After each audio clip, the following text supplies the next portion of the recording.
नालंदा विश्वविद्यालय को बख्तियार खिलजी कौन भाई जाणी देथिला? कुहଯାଏ ବକ୍ତିଆର ଖିଲଜି ଥରେ ବହୁତ ବେମାର ପଡ଼ିଗଲେ। ବହୁତ ଆଡ଼ୁ ଚିକିତ୍ସା ପରେ ମଧ୍ୟ ତାର ଦେହ ଭଲ ହେଉନଥିଲା। କେହି ଜଣେ କହିଲା ନାଳନ୍ଦା ବିଶ୍ୱବିଦ୍ୟାଳୟର ପ୍ରିନ୍ସିପାଲ ରାହୁଲ ଶ୍ରୀ ଭଦ୍ଦା ତାଙ୍କର ଚିକିତ୍ସା କରିପାରିବେ। ଅନିଚ୍ଛା ସତ୍ତ୍ୱେ ଖିଲଜି ଶ୍ରୀ ଭଦ୍ଦାଙ୍କୁ ନିଜର ଚିକିତ୍ସା ପାଇଁ କହିଲା ଏବଂ ସର୍ତ୍ତ ରଖିଲା ଯେ କୌଣସି ଔଷଧ ଖାଇବ ନାହିଁ, କାରଣ ସେ କୌଣସି ଅନ୍ୟ ଧର୍ମକୁ ମାନୁନଥିଲା। ତଥାପି ରାହୁଲ ଶ୍ରୀ ଭଦ୍ଦା ଖିଲଜି ଚିକିତ୍ସା କରିବାକୁ କହିଲା।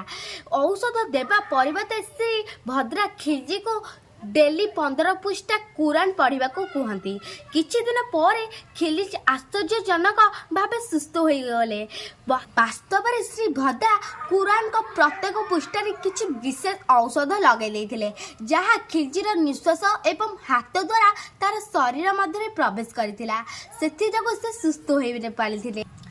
ଯେତେବେଳେ ଖିଲଜି ଏହା ଜାଣିଲା, ସେ ରାଗରେ ନାଳନ୍ଦା ବିଶ୍ୱବିଦ୍ୟାଳୟକୁ ନିଆଁ ଲଗାଇଦେଲା। ସେ ବିଶ୍ୱାସ କରିପାରୁନଥିଲା ଏ କାତିରୀମାନଙ୍କ ପାଖରେ ଏତେ ଉନ୍ନତ ଧରଣର ଚିକିତ୍ସା ପଦ୍ଧତି ଅଛି ବୋଲି। ନାଳନ୍ଦା ବିଶ୍ୱବିଦ୍ୟାଳୟରେ ସମସ୍ତ ବିଦ୍ୱାନମାନଙ୍କୁ ହତ୍ୟା କରିଦେଇଥିଲା ଏବଂ ଲାଇବ୍ରେରୀରେ ଥିବା 90 ଲକ୍ଷ ମୂଲ୍ୟବାନ ପୁସ୍ତକ ଜଳାଇ ଦେଇଥିଲା, ଯାହା 6 ମାସ ପର୍ଯ୍ୟନ୍ତ ଜଳିଥିଲା। ଏହିପରି ଦୁନିଆରେ ସବୁଠାରୁ ବଡ଼ ଜ୍ଞାନର କେନ୍ଦ୍ରକୁ ଜଳାଇ ନଷ୍ଟ କରିଦେଇଥିଲା। ଏହାକୁ ହୁଏନ୍ସା ତାଙ୍କ ବହିରେ ଉଲ୍ଲେଖ କରିଥିଲେ। ବିହାରରେ ବଖ୍ତିୟାରପୁର ବୋଲି ଏକ ଜାଗା ଅଛି, ଯାହା ଆମ ପାଇଁ ବ୍ୟଥାର ବିଷୟ ଉଚିତ। ଏହି ଜାଗାର ନାମ ସରକାର ଜଲ୍ଦି ବା ଶୀଘ୍ର ବଦଳାଇ ଦିଅନ୍ତୁ।